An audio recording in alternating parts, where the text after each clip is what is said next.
Some weeks, sermons write themselves. And some weeks, as I struggle to find the right words, I wonder if this will be the Sunday I come empty-handed into the pulpit. This week, it was the latter. Today's gospel reading is one I find particularly difficult. Being told we must take up our cross seems to me to lead to the contradictory notion that suffering is good. To be happy, I must be miserable. And then there is that equally paradoxical idea that we must lose our life to gain it. Had to look up paradox. Paradox is a logical statement that leads to a contradiction or to a situation that defies logic and reason. To me, trying to resolve them can be mind-numbing. But theologian and philosopher Søren Kierkegaard defended them. One must not think ill of the paradox, for the paradox is the passion of thought. And the thinker without the paradox is like the lover without passion, a mediocre fellow. He describes the ultimate paradox as being to want to discover something that thought itself cannot think. Let me say that one again. To want to discover something that thought itself can't think. In view of the early church, Jesus was a walking paradox.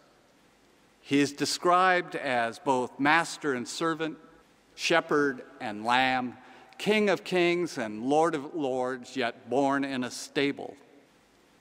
Later, the church extrapolated these ideas from the gospel, declaring him paradoxically both human and divine in the creeds. My logical mind wants to make sense of these contradictions by showing one or the other of the paired statements to be false. But I remain frustrated.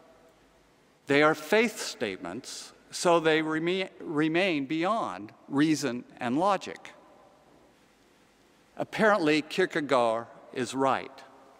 I can't think my way out of this. But as he also says, I must give it a go because it is my passion.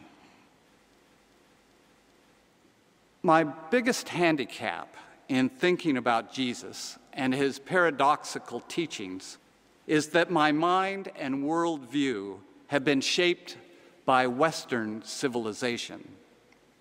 I read the Gospels through that lens. But Cynthia Bourgeault, in her book, The Wisdom Jesus, argues that he was an Eastern mystic. He is a walking one-hand clapping. If she is right, then I see myself as independent, separate, and unique.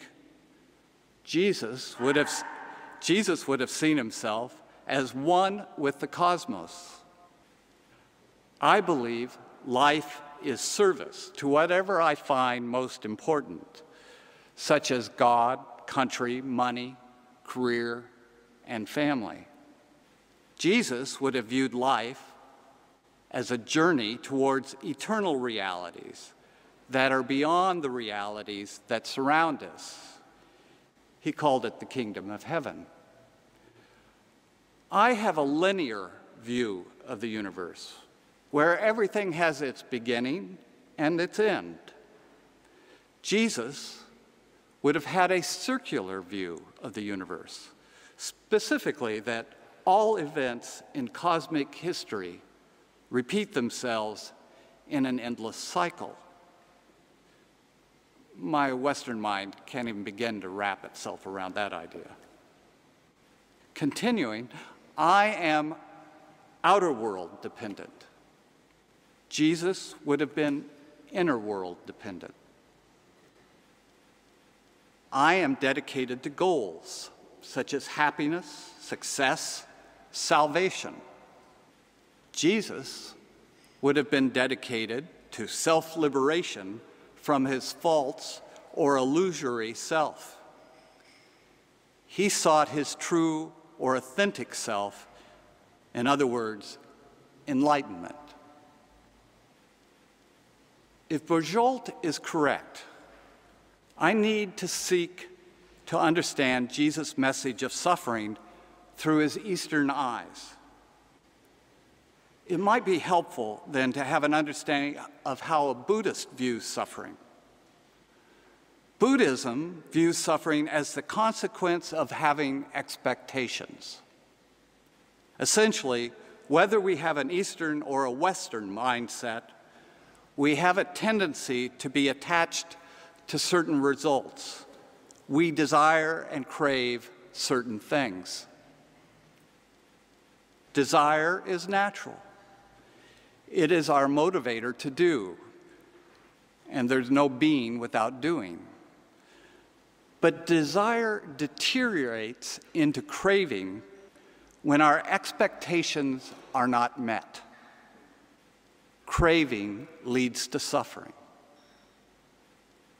Since Jesus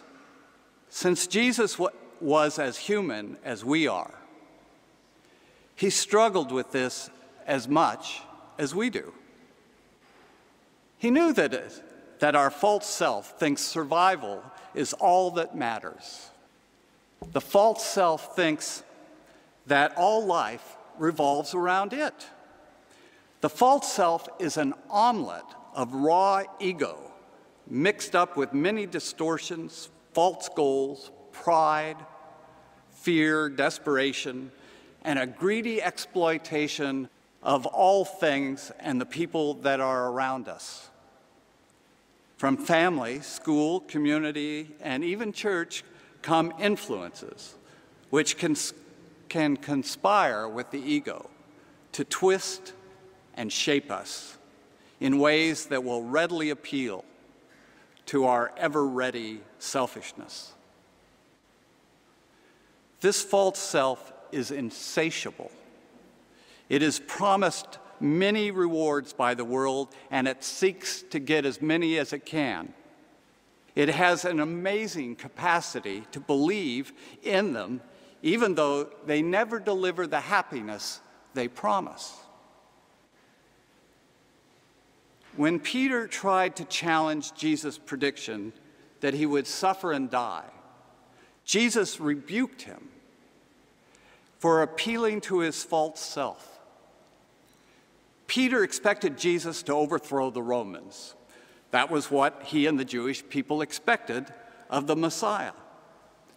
Jesus knew that going along with that expectation would derail him and them from our true task, to find our authentic selves.